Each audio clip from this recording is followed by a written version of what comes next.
Hello everyone! By special request of Patreon, I will be doing a Here's 10 on the ugliest repaints of all time. Not necessarily the worst repaints of all time. I feel like that's reserved for every repaint that is barely different from its original figure, but they still charge the same price. No. This is like just ugly. Straight up ugly. Now keep in mind, beauty is in the eye of the beholder, so what I find to be ugly might be perfect for you, and vice versa. Keep in mind, this is entirely subjective. Also, for the sake of this list, I will not be including anything that is intentionally going in that direction. Things like Action Master Thundercracker, for instance, is not going to make its presence known on this list because, well, I feel like if you go so ugly to the point where it becomes its own artwork, I think that actually takes it out of the ugly realm. But also, that's just, they were trying to be garish, so that doesn't count. These feel like they were actually intentionally trying to do something, and it just didn't work. Now, before we begin, I am going to do a quick little plug for my discount link over at Entertainment Earth. You can find it in the description below. You see the code on the screen right now. Today is the last day of their Black Friday deals, and they got some really good ones on Transformers. If you want to get Transformers Ultimates from Super 7 for less than 20 bucks, when they normally go for 55, go use my link in the description right now. Premium Starscream for less than 30, Legacy Skids for 9. My code gives you 10% off on top of the Black Friday deal, on top of the free shipping codes. And that applies to all their Black Friday deals, not just Transformers. Please, go check it out. Helps out the channel. Gets you a great deal on stuff. All right. So that little bit out of the way, we can actually talk about some awful repaints. So these are the 10 ugliest repaints, in my opinion, for Transformers. And we are going to start, of course, with number 10, with one that might be a little bit divisive because half of it is actually nice, and then it's the other half that does not work whatsoever. We're going to be talking about Hunter's Rumble Barricade. So, the vehicle mode is based on a Hong Kong police car, which is entirely 100% accurate. In vehicle mode, he looks spot on. I would argue it's probably the ugliest police car I've ever seen in my life. I understand why it's so bright in color, but that doesn't mean it looks good as a toy, and especially doesn't look good once you have to apply it to a robot mode that's supposed to be kind of monstrous and menacing, and now it's just bright white, yellow, and blue for some reason. Combine that with the fact that they kept the head of Barricade black, so it just looks like, I hate when they do that. I absolutely hate when they do that. It just feels like he put on a shirt and pants rather than actually, like, changing his form completely. They kept the black in. I feel like either the black is a mistake or putting the yellow as a plastic color was a mistake. Either way, it is a garish color scheme. It's way too bright for Barricade. The vehicle mode, again, accuracy, fine. Robot mode, man, it does not work. I made a video a while back about Hasbro changing the repaint game by doing a cartoon-accurate G1 Hot Rod repaint and thinking like, oh, well, they can just like, repaint G1 toys into anything. They finally realized that. Well, technically, I did forget about a Platinum 2-pack that included a Blitzwing done in Flywheels colors for some reason, and then this thing that we've never really been able to completely figure out. The best guess we have is that it is some homage to Mock Tackle, which, maybe kind of, you squint really hard, but no, this does not work as Mock Tackle in the least. It looks like a prototype. It looks like a test run. Like, this is just how they figured out where all the plastic goes after it comes out of the mold. The orange is nonsensical and random. It does not make sense. Makes both vehicle modes look absolutely terrible, not even remotely close to something you consider to be, like, accurate.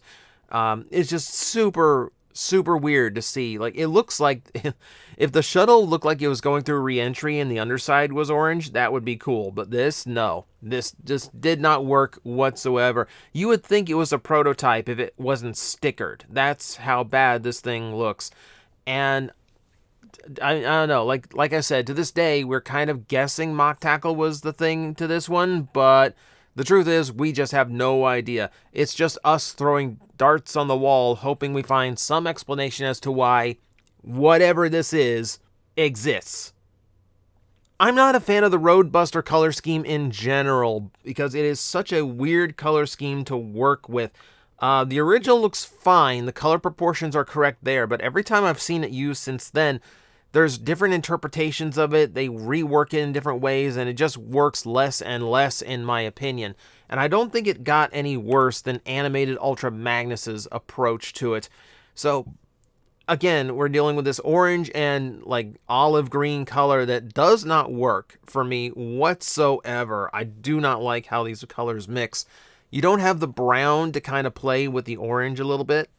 You have what I feel is like not enough orange, way too much green. I feel like the color scheme works best when green is like an accent, when it's a tertiary color rather than like on, like one, like a 50-50 ratio like it is here. And the most confusing aspect of this toy, the head.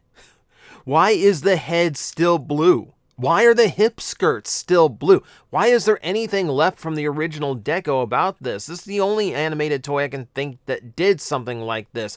At the least, when you repaint a Starscream, the head is supposed to be black across the board. Like, again, it's just like, same with Barricade. It just looks like he put on a different shirt and pants. I don't know, it's the strangest thing. It's the strangest choice I have seen. And Animated is so good normally at everything, including the repaints that it did. I don't know how they missed the mark on this one. I don't know why it went this wrong. Just do Delta Magnus colors. Like, if you need to repaint an Ultra Magnus, just do Delta Magnus. Like, I'll be happy. I will certainly not happy with this. I could probably do a list like this just for Generation 2 color schemes, but I needed to put at least one in here. And when I think of really ugly G2 color schemes, what comes to mind for me are the Combaticons, and their super bright colors and nonsensical purple camouflage. And I wanted, well, to be honest, it was down to two. It was between two of them. I didn't want to do Onslaught because there's so much yellow on this list already. I didn't want it to come off like I just hate the color yellow. We're doing Swindle instead because, good lord. So, it is this slight orangish red along with purple camouflage. And it's super bright in all facets, and it just does not work. I mean, obviously it doesn't work for the character. Most G2 color schemes don't work for the characters they're trying to portray. It's just, where is he hiding? This is the thing. This is what I always want to know about G2 Combaticons. Where are you hiding? Like, what is your camouflage doing for you? What nuclear radioactive fire swamp are you in, where you are a red Jeep with purple camo blending in? I for the life of me, I've never been able to figure out. Like, the one aspect of that color scheme that works is when you put them all together and the purple camo goes across the entire combiner. Okay, fine, that works. You could have done that with normal camouflage. You could have done that with anything else. No, you did it with purple. And yeah, it's hideous. And the thing is, they've done this color scheme on every, because of course G2 Combaticons is like the thing to do with Combaticon toys. So like when they took this to Fall of Cybertron, now you are a Cybertronian Jeep, like a Cybertronian armored vehicle that is hiding in some red and purple place on Cybertron. And even that is more feasible because maybe there is something there. Because for the life of me, I don't see these colors mixing in nature on Earth anywhere. Can we keep up the theme of confusing camouflage? Because I'm not done with it yet. There are plenty of examples of terrible looking camouflage. Frankly, I didn't even need to leave the Combaticons to find another example of terrible camouflage in Transformers. So we're going to go with a descendant of a Combaticon. In order to talk about another color scheme, let me show you Desert Ruins Brawl. Oh, good lord. So, yeah.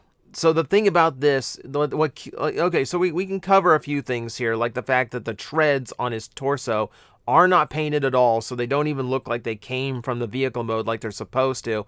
The head being this weird orange and silver mask thing, I don't understand. I don't understand the bright hits of red in here, I don't understand the brown and green camo, especially when the color of the tank itself is what I would call obnoxious yellow. It's not even a solid yellow color, it's knockoff yellow. It's super bright daffodil yellow. It does not work. Again, does not work for a Decepticon. Certainly doesn't work for a military vehicle. Once again, it doesn't even pass as like a desert color scheme. It just looks hideous. And it's garish. It's blinding to the eyes, this toy. I've wanted to do a list like this for a long time. I really have. This was going to be a plastic addict before someone asked for it for a Here's 10. And this has always been on the list no matter what, because this thing just feels like, I don't know, it feels like they let someone who was colorblind do the coloring for this toy. Nothing about this thing works for me at all. We have to go to my favorite Transformers line of all, Cybertron, in order to actually talk about the next one, which pains me to realize that once again, one of my worst lists has to include something from my favorite series, but I'm sorry, that Megatron, that Megatron, oh, I don't know. This is one of the things. Every now and then, Cybertron came up with a color scheme that I would call, at best, confused, where it doesn't really know what direction to go in. It throws a ton of different colors on a figure that don't really seem that coherent. In this situation, it seems like the idea was to actually homage Predacon from Armada, which that is not a good-looking Megatron either. But then they took that color scheme, they've swapped out its kind of like super light tone of green for this like moldy pea color. They've done this like super dark, just like swamp green for the legs now. They've thrown in some bright purples and coppers, and it just looks like it just looks like all the leftover paint went into this one. Just like, okay, we have some gold left over, throw it on this. We have some dark green, throw it on there too. Just throw all the purple. Why not? Throw purple on there too. I don't care. We have to use up the last of the paint in all these pots. I don't know. It's just a color scheme that has never really cooperated with me. I don't understand where, it's not as if you don't have options for repainting Beast Wars Megatron. And yes, it doesn't help that they also changed the missile to brown, but we'll leave that as is. Yeah, nothing about this one ever worked for me either. It's just all across the board, just ugly shades of color thrown together, and it just looks terrible. Let's go to the other side of the spectrum. Let's look at a toy that is not overly decoed. Let's look at one that is under decoed and find out exactly how bad you can turn that into. This is a Matrix Ultra Magnus. I can't remember the exact name offhand. It's Matrix Charge, Matrix Energy, something like that. It doesn't matter. This thing is an abomination. This is more popularly known in the fandom as Urine Ultra Magnus. It looks like it is made of frozen lemonade. I'll be a little bit nicer about referring to it in that regard. The entire trailer has been done in this translucent yellow plastic, robbing it of all of its definition and detail, and really not amounting to anything. Okay, so it's based on a Matrix energy charge for Ultra Magnus. The one time he had the Matrix and it was giving out any power, it was blue, not yellow. I don't know where they came up with this idea, but it doesn't exist from any memory I have. Okay, the Prime is whatever. It's a black and yellow Optimus Prime. It's the fact that literally, the only thing with deco, with sticker, with paint, with anything in that robot mode is the face and the horns, and literally everything else is just a disaster. This isn't even me with my usual hate on translucent plastic. Yeah, it terrifies me to see this thing made entirely of the stuff. But it's just the fact that it took such an interesting design and such a dynamic design and completely robbed it of all of its aesthetic. There's a lot of figures that do this burning convoys come to mind. But for my money, like this one with its particular shade of yellow that they went with, yeah, this one can go straight in the toilet. So I was going to leave out Euro Action Master stuff because, of course, it's trying to be garish. It's trying to be bright and colorful. However, there is one in particular that I thought actually looked okay. You know, you have Circuit, who is primarily bright yellow and blue, and has hits of other colors, but I don't think it hits the garish level that Omega Supreme or Thundercracker hit. I thought of all of those, he's one of the milder ones. And then FunPub got their hands on it, and dear God. So you recall what I said before about taking a super a super dark, ominous design of a Transformer and giving it a bright color scheme. Then there's this. There's this interpretation of Circuit. It's based off of the Axer mold that was also like the movie verse-esque lockdown mold. So yeah, you have a lot of these like really mean, like angry details, spikes all over the place, this really angry face, super bright yellow and pink and blue and orange and all the super bright, all of the neon. You could find this toy in the dark and it doesn't glow. You know, you could put this on the front of your car if one of your headlights goes out. You can find this thing you can throw this thing in a black hole and I could still spot it in a telescope. I don't know why. I don't know what. Okay, so fine. Homage Circuit, fine. I don't mind that. Like I said, I don't mind that color scheme. Why would you go and use this mold to do it? And why would you throw the mix and ratio of colors off this much? Like, it doesn't even have blue as the secondary color now. If anything, the pink is now the secondary, and it's going way too heavy on it. Oh my god. FunPub did some super weird color schemes in order to come up with some really weird homages, but nothing came even remotely close to just how bright and eye-piercing this thing turned out. Yeah, no. Yeah, no. I'm at a loss for words. I'm nowhere now. We're not done with FunPub, though. I actually do have to keep talking about them a little bit, unfortunately, because, of course, they've done plenty of Pantone disasters. That's what I was going for. So let's go to their Machine Wars homages, and we'll talk about Thundercracker for a while. So when the Machine Wars version came out, okay, it's a smallish figure. Okay, it's a cheap... Okay, I can kind of understand. When you go to this regard, so this is like almost doing the opposite, where I feel like they needed to reinvent the figure a little bit more, and they did not even make the attempt. It's so much of that ugly green. It's baby vomit green. I don't know why. I don't know why this color exists as a plastic that you can buy, but it should not. This color should not exist especially as a high-end merchandise. And then you throw the maroon in there, and I don't know. And it's doing that thing again. I know Machine Wars did it, but I don't like just like that head that just like does something completely different from the rest of the body. I don't think I ever like how that looks. I mean, okay, it's for the homage, but whatever. And then you've got that deco. You have the camouflage on there. You can see it on his leg, and it looks like flesh-eating bacteria. Like, of anything to redo from that toy, I feel like the camouflage needed to be fixed the most. No, if anything, it looks worse here. It looks worse because you can see some of it in the robot mode. It's hideous. It is like an absolutely hideous shade of color. And to throw it onto such a complicated figure also means you leave out so many of the details you could have painted on this toy and kind of given the whole character a little bit of a step up and a kind of a refresher. Nope. You get mashed pea green, and please pay us premium price for it, because hey, we only made like 2,000 of these things. Good. I'm glad this thing is limited. God forbid this gets out to the public. Be like I say that like it's an SCP. I feel like it is.